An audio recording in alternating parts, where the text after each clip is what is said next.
Praise the Lord friends. இன்றைய தினத்தில் நான் எடுத்துள்ள பிரசங்கியின் பிரசன்ன வசனம் 9வது அதிகாரம் 13வது வசனம்.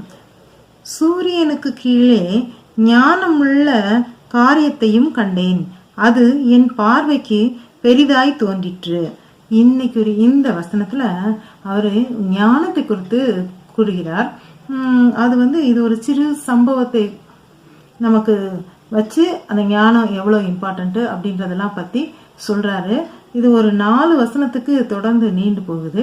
இதை ஒவ்வொரு நாளும் ஒரு வசனத்தை பார்த்து அந்த வசனத்தில் அவர் என்ன சொல்கிறாரு, அப்புறம் கடைசி வசனத்தில் அவர் ஒரு கன்க்ளூஷனுக்கு வந்திருக்காரு. அதையும் என்ன அப்படின்றத வரும் நாட்களில் பார்ப்போம். இன்னைக்கு சொல்லும்போது முக்கியமாக அவர் என்ன சொல்கிறாரு, ஞானமுள்ள காரியத்தை ஒரு காரியத்தை பார்த்தேன்னு சொல்றாரு. அந்த காரியம் என்னன்னு நாளைக்கு பார்ப்போமா? அல்லையா?